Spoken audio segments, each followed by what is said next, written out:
Olá, está no ar mais um Ver TV, um programa para quem gosta de televisão. Nós discutimos aqui toda semana o papel da TV na sociedade brasileira. E você é sempre o nosso convidado. A audiência do rádio e da televisão no Brasil tem apenas uma fonte de pesquisa, o Ibope. É ele quem diz o que o brasileiro vê e ouve todos os dias, todas as horas e de minuto a minuto. Tanto poder tornou a sigla do Instituto um adjetivo, aquilo que dá ou não dá Ibope. No entanto, esse reinado absoluto pode estar chegando ao fim. Em 2014, um novo instituto, o alemão GfK, deve entrar no Brasil. O Ver TV quer saber como são feitas as pesquisas de audiência e o que pode mudar com a chegada dos alemães. Para isso, nós convidamos Cristina Padiglione, colunista de TV do Grupo Estado de São Paulo. Marcelo Caetano, diretor de programação da Rede Record. E Heloísa Buarque de Almeida, professora de antropologia da Universidade de São Paulo. Cristina, Marcelo, Heloísa, muito obrigado por terem aceito o nosso convite. Nós vamos começar o programa com mais algumas informações sobre o tema de hoje e aí a gente começa a nossa conversa. Vamos ver.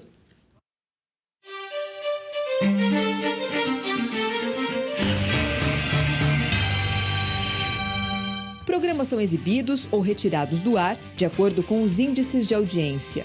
Números que determinam também o preço dos espaços publicitários das emissoras de TV. Quanto mais pessoas assistindo, mais caros eles são. Para medir a quantidade de olhares fixados em um programa ou anúncio, o Ibope usa um aparelho chamado People Meter, uma caixa do tamanho de um decodificador de TV a cabo. Instalados em residências localizadas em grandes cidades brasileiras, o People Meter funciona como uma espécie de espião, registrando tudo que o telespectador assiste e até mesmo os horários em que liga e desliga a televisão. Hoje, o aparelho monitora cerca de 4.000 domicílios, definindo a partir daí aquilo que o Brasil assiste na TV. Com a chegada do concorrente alemão, o Ibope promete aumentar a amostragem na Grande São Paulo, passando de 800 para 930 domicílios pesquisados, e no Rio, de 460 para 575. Ao todo, o Ibope terá 4.700 domicílios na amostragem no país e mais de 7.700 People Meters instalados, uma média de 2 aparelhos por domicílio. O GfK, futuro concorrente do Ibope no setor, promete ter 1.600 domicílios na amostragem em São Paulo e 920 no Rio. A disputa promete ser acirrada. Cristina, eu vou começar com você que acompanha essa briga de audiência há tanto tempo e escreve na sua coluna no Estado de São Paulo sobre ela, né? Os resultados. Aliás, eu costumo dizer que não só a Cristina, mas outros jornais, na segunda-feira, costumam apresentar resultados do Ibope como se fosse o Fla-Flu, né? Do dia seguinte, quanto deu a Record, do Marcelo, quanto deu a Globo. Você acha que esse jogo vai mudar? Agora com a chegada dos alemães? Eu acho que existe a tendência de a gente ter mais números para publicar, porque aí você vai ter um parâmetro, olha, o Ibope deu tanto, mas a GfK aferiu que não foi bem assim, ou que endossa, mas que há uma diferença, né? De repente a Globo liderou, mas não foi por 2, foi por meio ponto. Acho que é importante que a gente tenha esse parâmetro e isso vai acabar, talvez, recheando mais o noticiário televisivo de informações numéricas, que às vezes são meio chatas de, né? Quando você põe um monte de números e fala, não sei se o leitor quer digerir tudo isso. Mas, em termos de informação, é importante que a gente tenha esse parâmetro. Quer dizer que agora o placar não vai ser só entre Globo e Record, mas vai ser sempre, também entre Ibope e GfK. Exatamente. Mas quando você fala de Fla-Flu na segunda, é porque o domingo é o dia mais fragmentado da semana. Então, de fato, existe uma quebra da hegemonia, que ainda é hegemônica, né? A audiência da Globo, existe uma quebra maior daquilo e vai um pouco para cada canal. Então, é interessante notar isso e noticiar. É notícia, porque no resto da semana eles estão um pouco mais fixados ainda na liderança, né? Então, no domingo já se perde um pouco isso. Marcelo, disse que você tem o People Meter no telefone, o resultado? Você vive... Em real time. Em real time. Somos escravos desse número. Aliás, acho que não tem um grupo de profissionais que queira mais a chegada de um novo instituto do que os colunistas de televisão, para que eles possam realmente se debruçar em cima desses números e comparar, enfim. Vai ser rico, né, Cris? Agora, só para informar o telespectador da chegada, como está se dando a chegada dessa empresa alemã, 4 redes, inclusive a Record, mais a Rede TV, SBT e Bandeirantes, já assinaram uma carta de intenções, é isso? É isso. Isso sinaliza que pode haver um contrato e o serviço começar a ser prestado em 2014, ao longo de 2014. Exatamente. E o que vocês esperam com isso? Quer dizer, o que a Record espera com isso? Bom, a nossa expectativa é justamente de ter um outro número, um outro viés, né, um outro olhar para essa questão de audiência e de resultado. Né? Como você disse, as 4 redes assinaram carta de intenção, estão em vias de assinar o contrato, e a partir de 2015 a gente passa a ter também o número da GFK para balizar as nossas ações. Acho que isso é importante, né? Você ter, já que no país, e é tão importante isso, né? A livre concorrência em todos os mercados, por que não na medição de audiência também? Né? E vocês acham que pode haver variação? Sim, a gente vocês acredita que sim. Alguma sinalização disso?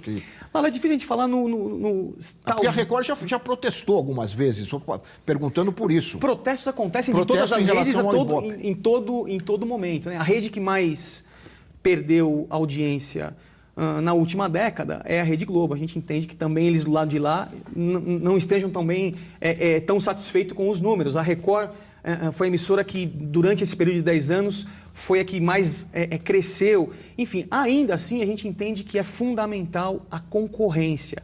E aí quem vai regular isso é o mercado, né? O mercado anunciante precisa entender essa concorrência e comprar realmente essa nova plataforma de medição. E eu entendo que com o mercado enxergando essa concorrência de forma positiva, a tendência é que isso se espalhe, cresça e possa trazer, principalmente, uma melhor qualidade para a televisão. Heloísa, você tem um trabalho acadêmico de pesquisa, eu tive a oportunidade de ler, que acompanha um pouco a história desse processo, né? E não é a primeira vez que surge um concorrente do Ibope e os que antecederam a essa empresa alemã não foram muito bem sucedidos, né? Você pode contar um pouquinho rapidamente, quer dizer, como é que se deu essa evolução, esse processo de pesquisa de audiência de TV no Brasil? Posso te contar. Começa, então, a Globo... o Ibope é antigo, é anterior à televisão, ele começa em 1942, ele começa medindo rádio, né? E durante muito tempo ele vai medir televisão com uma medida que ele chamava de flagrante. Ele não tinha um painel de consumidor, como apareceu ali no People Meter, né? Que acompanhar aquela família a semana inteira e ver todos os programas que aquela família assiste e tal. Ele não tinha isso ainda. E isso é uma demanda do mercado publicitário. Porque assim como as televisões precisam do dado do Ibope para medir quanto custa aquele horário, né? E o horário não é só quanta gente está assistindo, mas qual classe social está assistindo. Se está assistindo mulher, se está assistindo criança. Isso também varia para o anunciante, claro, se o anunciante, para quem que ele quer anunciar, não é? O anunciante também é o grande comprador desses dados, porque ele precisa saber, através das agências de publicidade, qual horário ele vai anunciar. Então, o anunciante, nos anos 70, insatisfeito com a medida do Ibope, formaram um grupo e incentivaram um outro instituto que se chamou AudiTV. Isso aconteceu na década de 70, que foi a primeira vez que se fez um painel de domicílios, né? Não era o People Meter ainda, era o que eles chamavam de set meter, um audímetro, que era, na verdade, uma espécie de um gravadorzinho que ia furando qual canal... A pessoa mudava de canal, fazia um furinho, é isso? Isso, mas não dava para saber quem na família estava. Então, eles tinham que complementar com o diário e tal. Tá. O People Meter, ele funciona como uma espécie de controle remoto. Então, não só diz que a televisão está ligada, mas qual pessoa da família está assistindo, né? Então, esse AudiTV durou 2 anos. Ele não conseguiu ter a mesma amostra nacional que o Ibope tem, que não é exatamente nacional, são os maiores mercados, ou seja, né, são as cidades com maior potencial de consumo, né? E o AudiTV só conseguiu fazer 2 amostras, no Rio e São Paulo, e não conseguiu compartilhar esse mercado, porque essa pesquisa é muito cara, né?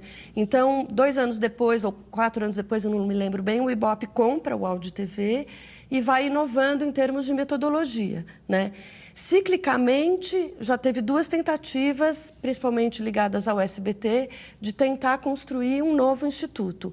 uma vez junto com a Nielsen e outra vez com aquele que chamava Data Nexus, era a proposta, né?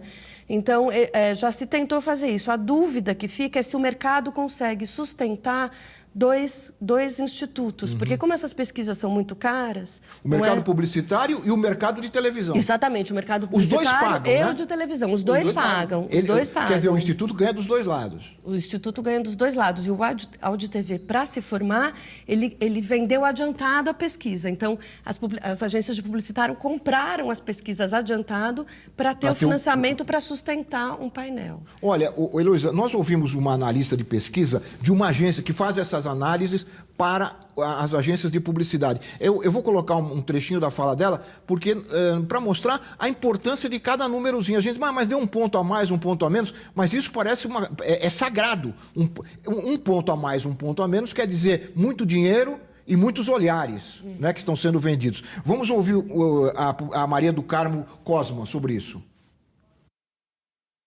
A publicidade na TV para o planejamento é a mais desenvolvida de todas, eu acho, porque desde o final do século passado que as tecnologias de pesquisa de mídias foram implementadas para a televisão.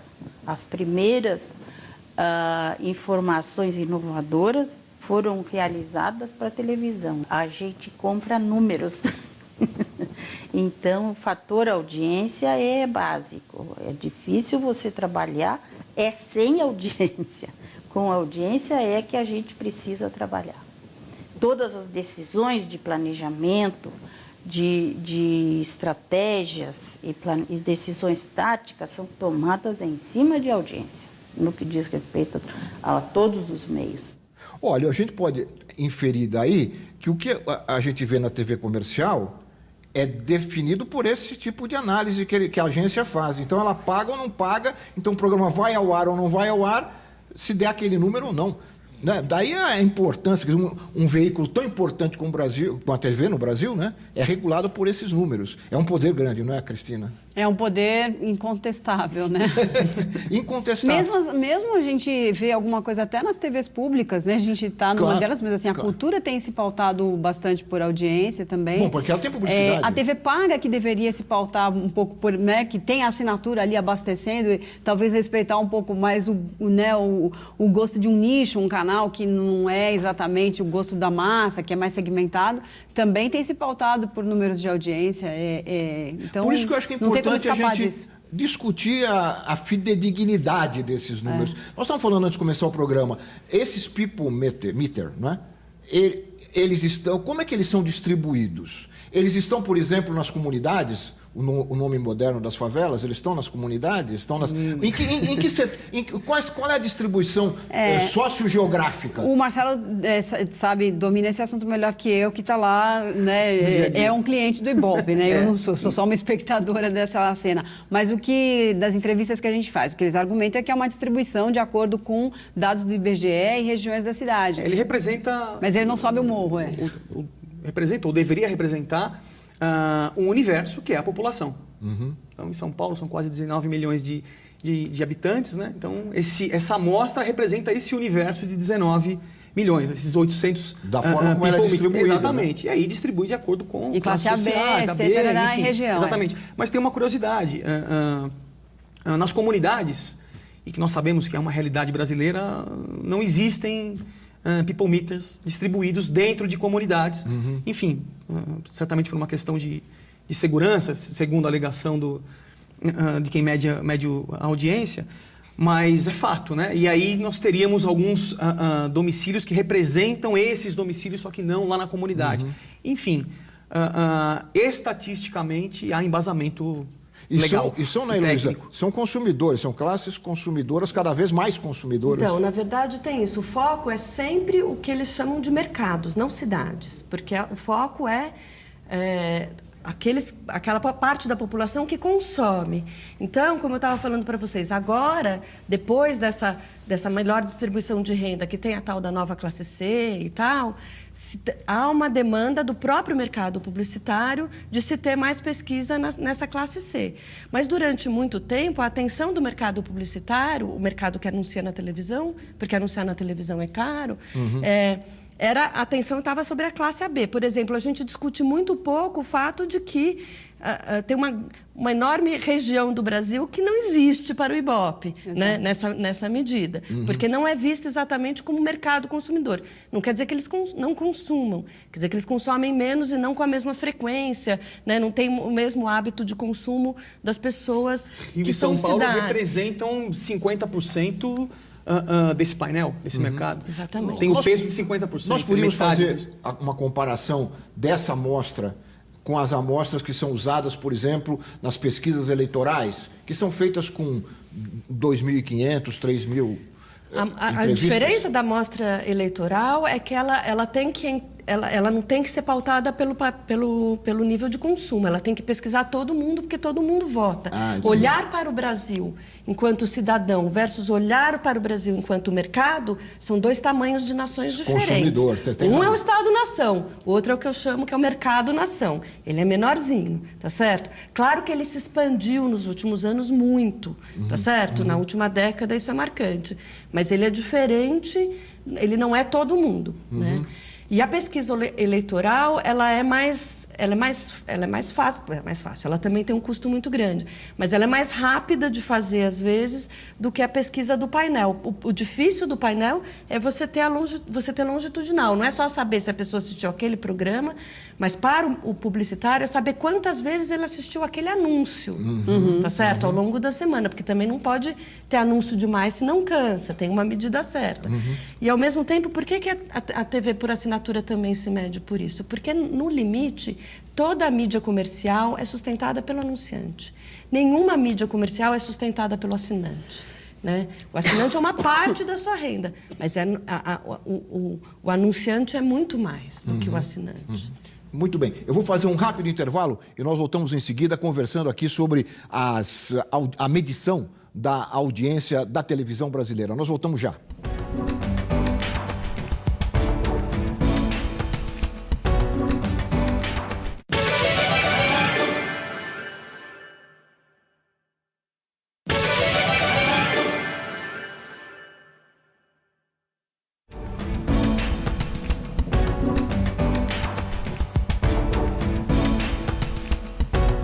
Nós estamos de volta com o Ver TV, que conversa hoje sobre os critérios e as formas de medir a audiência na televisão.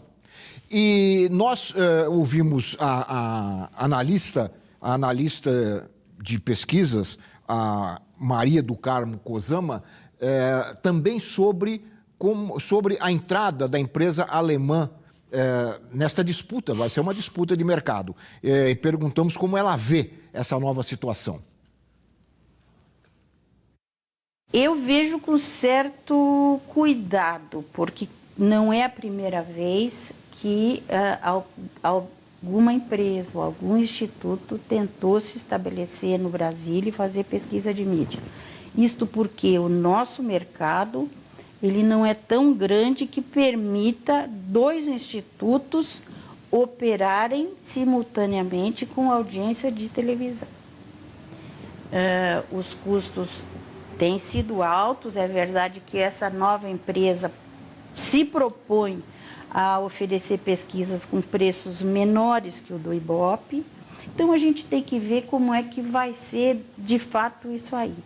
Mas tivemos experiências nessa direção. Primeiro, os números não são diferentes, o Ibope é tecnicamente bem preparado para fazer esse trabalho. Então, não vamos esperar que vai dar vamos ter audiências diferentes. Não.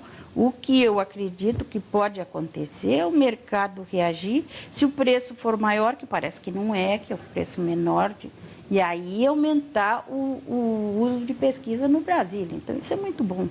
Porque aí as pequenas agências poderão ter acesso à pesquisa que hoje elas não podem investir o suficiente para abastecer a sua agência, o seu negócio. Bom, aí há várias questões. Marcelo, só para esclarecer o telespectador, a Record e as outras que firmaram essa carta de intenções se fizeram um contrato com a empresa alemã, vão manter o Ibope? Porque ela disse que é caro manter as duas. A ideia é que esse serviço seja implementado gradativamente. E aí não tem como desligar um serviço e começar o outro. Né? Até porque é o Ibope que vem nos fornecendo os dados, enfim, o mercado compra o Ibope, então a gente segue num trilho natural até que esses novos dados comecem a aparecer, que a previsão é só em 2015. Eu vou só discordar da nossa colega, que eu acho que tem uma grande diferença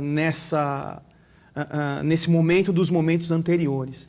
Nos momentos anteriores nós tínhamos, como foi o momento do Data Nexus, apenas um grupo, uma empresa querendo um novo instituto. No caso era o SBT. O SBT, exatamente. Nesse momento nós temos 4 grandes grupos, importantes grupos de comunicação do país, entendendo a necessidade de uma concorrência, porque concorrência a gente sabe, melhora serviço, melhora preço, como ela disse, enfim. Então eu acho que o momento ele é um pouco diferente nesse sentido. A chance disso evoluir, de andar, é muito maior, porque nós temos grupos importantes entendendo a importância. Outra coisa que ela disse que eu queria chamar a atenção é a possibilidade de que agências menores, ela disse, possam contratar esse tipo de serviço. Eu fiquei pensando, porque o Ibope, ao ser uma empresa monopolística, ela impõe o preço, né? Então deve haver um conjunto de empresas, e mesmo televisões menores, eu não sei, pode haver televisões menores que não assinam porque o preço é caro. Eu acho que esse seria pode vir a ser um fator positivo na entrada do concorrente alemão. Eu acredito que sim, né? Acho que não tem. E certamente eu acho que assim, essa profissional, eu entrevistei ela também, ela é muito sofisticada, eles sabem usar esse tipo de material, muito bem, né? Então você treinar os profissionais para saberem usar os dados de mercado, é você sofisticar o próprio meio publicitário também, né? É interessante, se isso acontecesse, eles conseguiriam oferecer de fato uma pesquisa mais barata, de fato você consegue disseminar a informação de um jeito que talvez seja carente realmente. Olha, essa pergunta e essa dúvida em relação a se será melhor ou não a presença de uma outra empresa, nós fizemos também na Avenida Paulista, aqui em São Paulo, para as pessoas que estavam passando. Vamos ouvir. Acho que tudo que é monopolizado é um pouco ruim, então acho que é positivo. Toda concorrência é saudável, né? Desde que seja feita de uma maneira honesta, de uma maneira direita, mas principalmente eu acho que um mecanismo como o Ibope ter um concorrente aqui, eu acredito que ele deveria também ter todo o background, todo o conhecimento e todo o know-how que o Ibope conseguiu em todos esses anos, né? Porque um instituto que seja de fora não vai ter a mesma expertise para pegar e fazer as análises que de um público brasileiro que é muito, muito específico. Eu acho ótimo, eu acho que a concorrência só engrandece. Eu acho que deve ter seu fundo de verdade, mas eu acho que uma concorrência é sempre válida, porque aí a gente pode fazer a equiparação. Hoje em dia, essa concorrência, na minha opinião, vai ser muito difícil, viu? Eles estão muito... O nome deles já é muito grande. É bom porque já afirma melhor os resultados, né? Porque se fica só um resultado, não tem como comparar se ele é verdadeiro ou se é falso, né? Eu sempre fui a favor da concorrência, que eu acho que estimula uma melhor prestação de serviço, às vezes cai o custo, mas em termos de Ibope, eu acho também que é bom, talvez seja válido, talvez seja assim, bom para que a empresa se aperfeiçoe mais e busque melhorias, coisas assim. Eu acho super válida essa concorrência, porque afinal de contas você torna mais plural, né, essa medição, e dessa forma os dados podem ser mais confiáveis, né? Eu acho que essa amostra bem aleatória que a gente pegou aí, ela é significativa, as pessoas querem mesmo, e me parece que a gente também fez essa pergunta num outro momento, querem um pouco testar o Ibope? Embora as pessoas reconheçam e respeitem o Ibope, fica sempre uma pulguinha atrás da orelha. Sempre aquela história, né? Mas nunca vieram falar comigo, não tem isso? Tem. Eu nunca fui entrevistado. Não tem essa pergunta também? Você conhece alguém que tem isso em casa? Eu nunca vi. Exatamente. Exatamente. Então, eu acho que com a concorrência, né, talvez isso... E mais do que isso, eu acho que pode vir a sofisticar até os mecanismos de aferição, né, de audiência. Nós estamos falando aqui no intervalo, e você também escreveu sobre isso, Luísa, sobre o fato da medição que é feita com esse People Meter, não pegar, por exemplo, o momento em que a pessoa sai da sala e não está vendo e a televisão está ligada. Você escreveu sobre isso? Exatamente. O que acontece, na verdade, agora, eu acho que ninguém inventou ainda uma tecnologia capaz de dar conta disso. Pois é. Porque há o que a gente chama de uma espécie de um paradoxo, né? Quer dizer, a pessoa liga, é muito comum isso, as famílias ligam a televisão, deixam a televisão ligada, a televisão está ligada lá, mas as pessoas estão fazendo outras coisas, estão circulando, vai no banheiro, está cozinhando, tá... Quer dizer, nem sempre a atenção está na televisão. Às vezes a televisão é um pano de fundo. E quando a gente faz pesquisa pensando o cotidiano das pessoas, né, pesquisas mais qualitativas, no quantitativo não dá para fazer, que você analisa mais o dia a dia, o cotidiano, faz uma etnografia e tal, você vê exatamente isso. Às vezes a televisão está ligada, né? A outra dúvida é o quanto a família, de fato, pressiona lá quem está assistindo televisão em cada momento. Exatamente por causa disso. Um assiste um pouquinho, levanta, sai, vai para o quarto, etc. Né?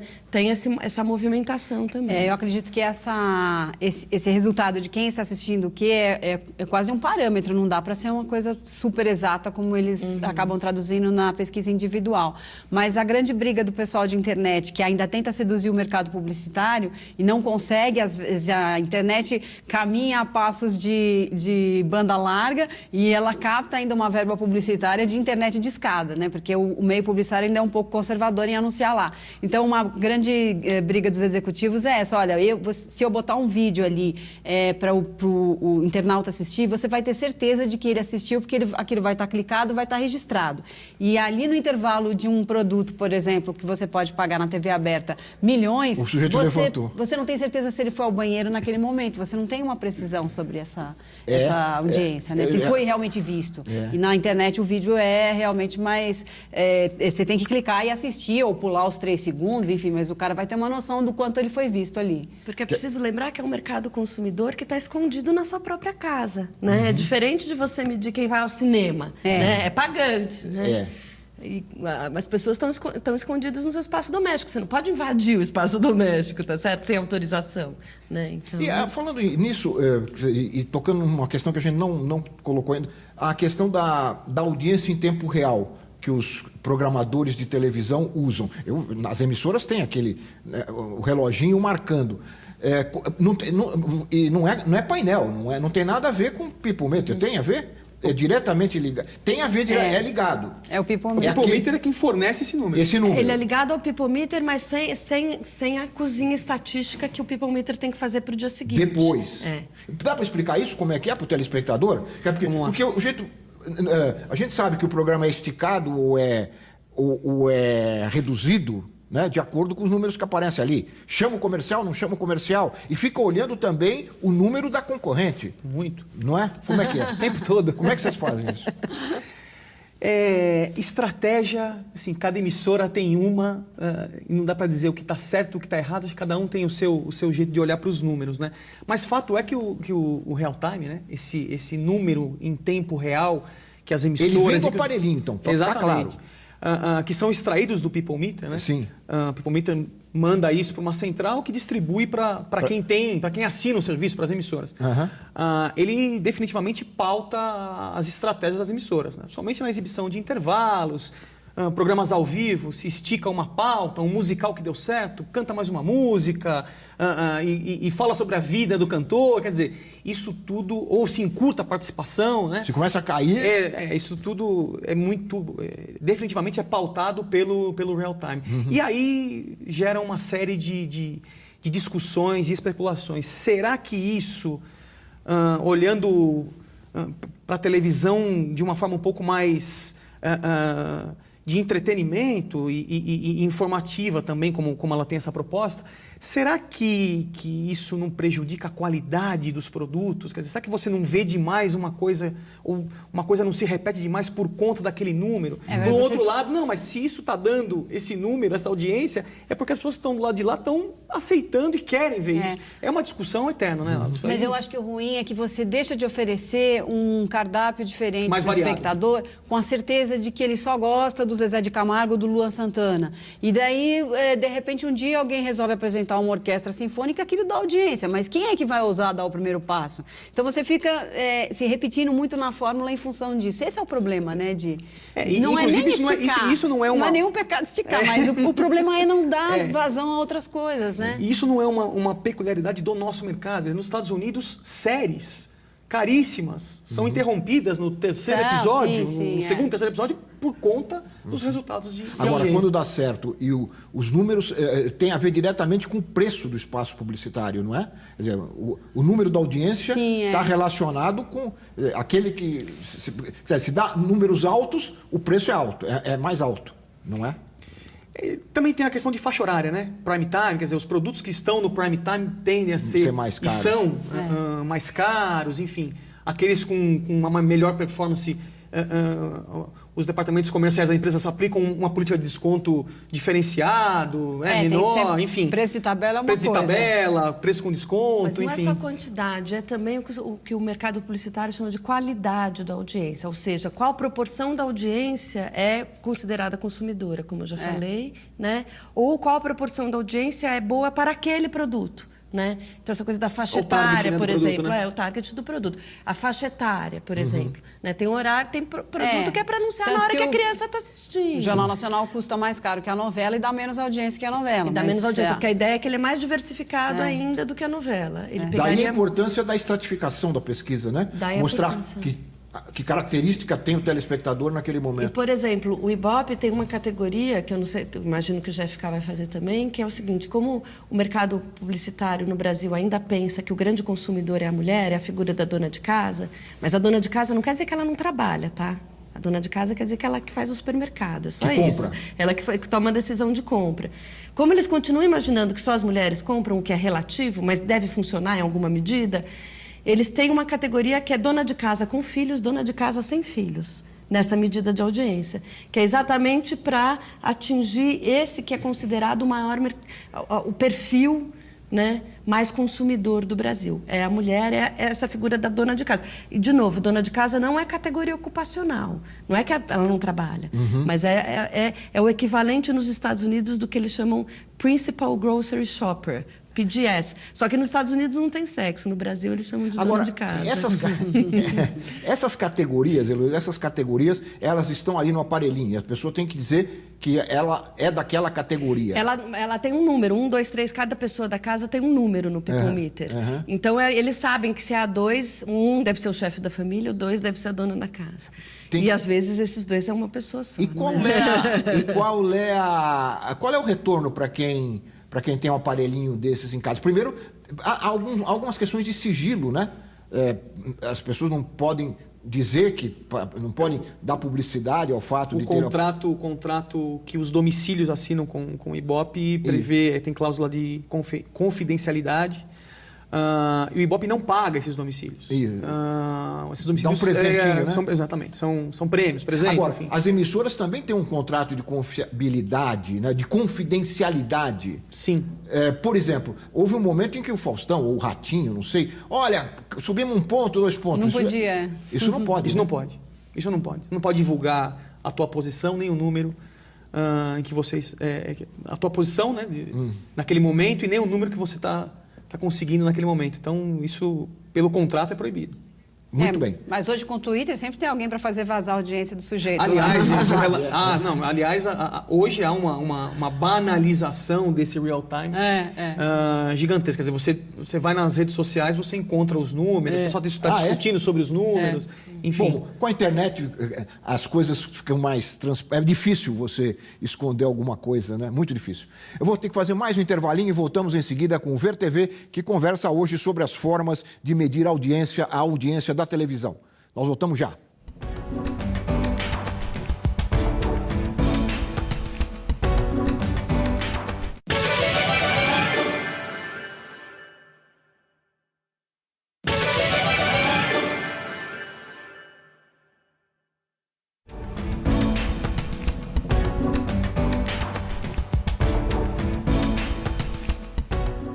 Nós estamos de volta com o Ver TV, que conversa hoje aqui com os nossos convidados sobre as formas de medir a audiência na televisão. E nós fomos lá no fundo do baú buscar uma cena de um programa da TV Manchete, da extinta TV Manchete, chamado Por Acaso, exibido na década de 90, no início da década de 90. O apresentador era o José Maurício Macchilini, né?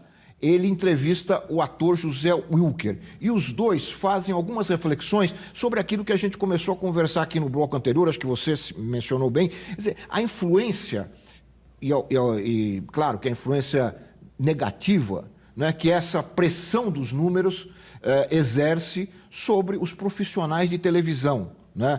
Até sobre a criatividade.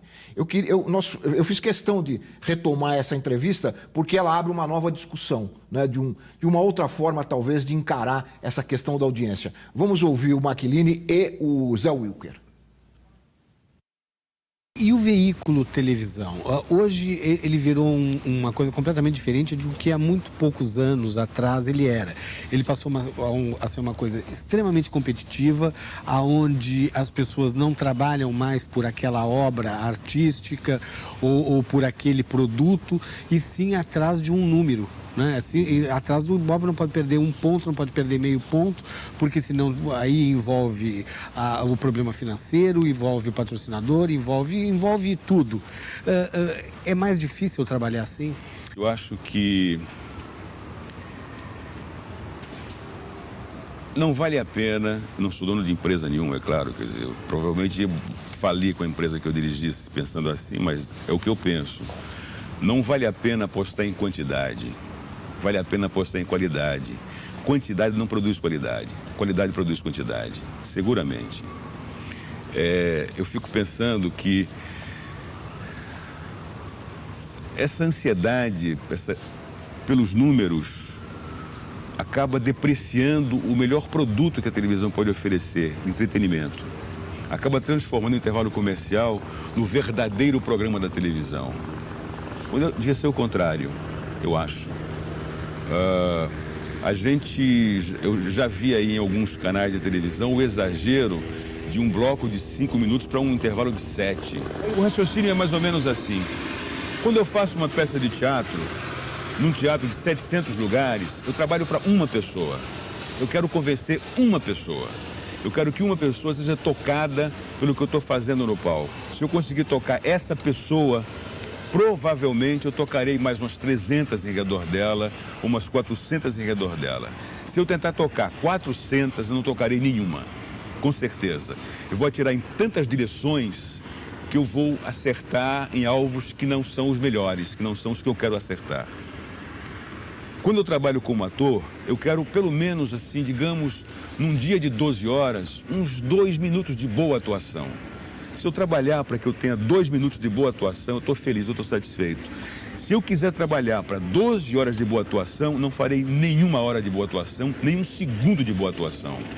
Então, meu raciocínio corre inverso a esse raciocínio que está instalado de que temos que ganhar, temos que botar uma massa de publicidade no ar, temos que atender ao cliente, o cacete e aí por diante. Não, o meu cliente é a pessoa para a qual, com o maior carinho, eu trabalho. É o espectador. E aí? Uau! Uau, hein? Mudamos o rumo da conversa. Muito bom, muito bom, muito bom. Eu acho que essa ideia de que quantidade não produz qualidade, mas qualidade produz quantidade deve ser considerada. Pois é. Eu fico pensando, tentando relativizar um pouco e dar continuidade à nossa conversa, será que o anunciante e a própria emissora não se contentaria com um número um pouco mais baixo de audiência, mas para um público X determinado que se interesse pelo seu produto, e aí você não teria... Porque qual é a consequência dessa luta pelo Ibope? Acho que a Cristina começou a falar sobre isso. É a mesmice, né? Acaba ficando tudo igual. Sim, você não oferece um cardápio diferente, não fica sabendo do que o povo realmente gosta. Então, por isso que às vezes aparece uma coisa na internet que dá milhões de cliques e as pessoas ficam surpresas com aquilo, porque não conheciam a reação das pessoas ou o gosto das pessoas por aquilo. Exatamente. Mas eu não acredito que eles vão se contentar com menos, não. Existe uma busca frenética por números, sempre, né? E eu acho que tem uma outra questão, que é em que medida você pode... O gosto é constituído também, né? Quer dizer, quanto mais o cardápio for variado, variado, mais as pessoas podem gostar de coisas diferentes. Quanto mais o cardápio é o mesmo, mais você garante que as pessoas só gostem daquilo. Né? Elas se acostumam, elas se habituam àquilo. Né? Por isso que quando você tem um panorama de televisão que dos anos 90 para cá, um panorama de consumo de mídia, eu diria, que dos anos 90 para cá vai se diversificando e não é muito previsível para onde vai. Né? Quer dizer, aumenta a televisão a cabo, você continua tendo uma certa hegemonia da Globo, mas tem os outros canais também mexendo um pouco nisso. E mais, por exemplo, o que a gente tem é nas gerações mais novas, mudanças nos padrões de hábitos de consumo de mídia. A gente não sabe o que é a coisa da internet. Né? Quer dizer, algumas gerações mais jovens, principalmente de classe média e mais alta, mas agora isso está começando a acontecer nas camadas um pouco mais populares também, elas estão criando outros padrões de assistir os mesmos programas, às vezes pela internet e não pela televisão. Né? Quer dizer, tem alguma coisa que oferecer um cardápio diferente seria o ideal. Será que as emissoras, Marcelo, pegando o que elas acabaram de falar, será que as emissoras não recebem um certo impacto, não receberão um certo impacto desses clipes ou dessas cenas que são apresentadas apenas na internet, por exemplo, por esses jovens humoristas? Porta dos Fundos, essas coisas assim, né? Que exatamente fazem aquilo que a TV não faz, né? E impactam e passam a ter uma audiência, uma clicagem, não sei como é que chama isso, né? Enorme. Eu particularmente acredito que a gente deve viver nos próximos anos uma ruptura nesse modelo atual.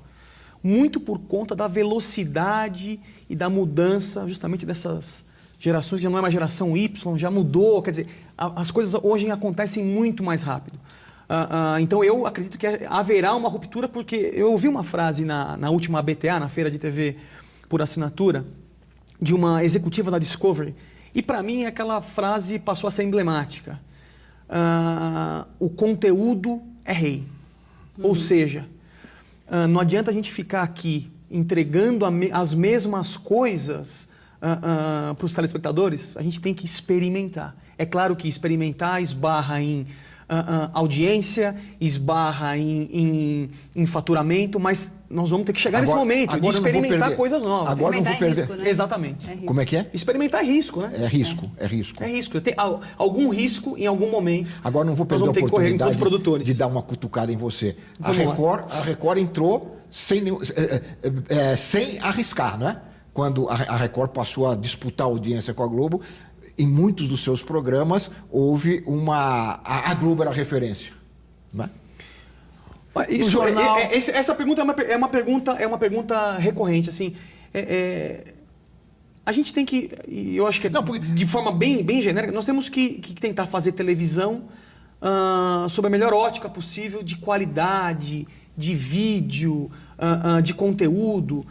Inevitavelmente, como a Rede Globo perdurou aí durante tantos anos como a única emissora que trazia novelas, quando você começa a fazer coisas do mesmo gênero, inevitavelmente, né, trazendo artistas da Globo, quer dizer, essa comparação, enfim, ela acaba sendo inevitável.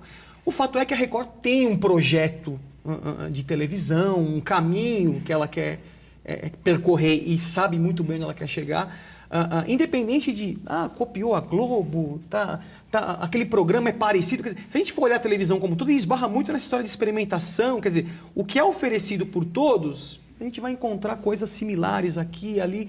Então, eu entendo que a gente talvez passe por isso por conta de ter oferecido produtos que estavam disponíveis na carteira do concorrente. Novelas, né? Nós tivemos uma fase maravilhosa com as novelas da Record, cresceram muito, enfim, fizeram sucesso. Eu acho que é muito por conta disso, de oferecer produtos que estavam sendo oferecidos em apenas uma emissora com aquela qualidade de captação, de texto, né? E quando você tira, né, esse jogo de mercado, quando você tira esses profissionais da Rede Globo ou do SBT, quer dizer, essa comparação acaba sendo até inevitável. Mas eu acho que também tem um outro dilema um pouco que imagino que seja um dilema para vocês de lidar, que é a diferença entre também os canais abertos e os canais fechados mais para nicho, né? O Discovery é isso, né? Ele tem o Discovery Kids para criança, né? Mas aquele básico é quase que uma necessidade de atender a massa, né? Mas parece que a gente também tem, quer dizer, algo a pensar ainda no Brasil, que eu não sei o quanto eles captam de fato anunciante, também é uma questão, que é essa diversificação, digamos, para canais mais voltados para determinados tipos de audiência. Quer dizer, vocês acham que é uma tendência para segmentação? É isso que você está dizendo? Eu acho que a segmentação muda. Quer dizer, quando alguém fala só de qualidade, inevitavelmente a gente tem que pensar algum tipo de segmentação.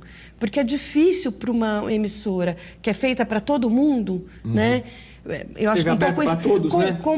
romper completamente com certos padrões de hábitos televisivos. Por isso que a Record teve que fazer novela. Por isso que a SBT tem que fazer novela. Porque é o hábito não. Por que a Bandeirantes também, numa certa época, foi fazer novela, etc. e tal. E vários dessas iniciativas conseguiram fazer, inclusive, novelas inovadoras, né? O famoso caso do Pantanal na TV Manchete, por exemplo. Que mexeu um pouco com as novelas da Globo. Sem dúvida, mexeu. Eu ia falar até da Manchete, a gente colocou aquele trechinho. Toda a linguagem, não foi só Pantanal, toda a linguagem da Manchete foi inovadora. Foi.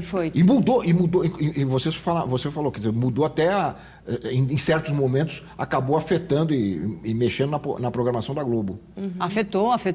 O Renascer foi a primeira novela rural, um cenário aberto, no horário nobre, em função de Pantanal. Logo, e eles trazem o Benedito de volta com essa proposta. É uma obra belíssima, né? Depois veio o Rei do Gado e tal. Mas eles não tinham feito ainda uma temática rural, gravada realmente fora do estúdio, na faixa nobre. Então, é obra do Pantanal, isso. É um bom lugar pra gente viver.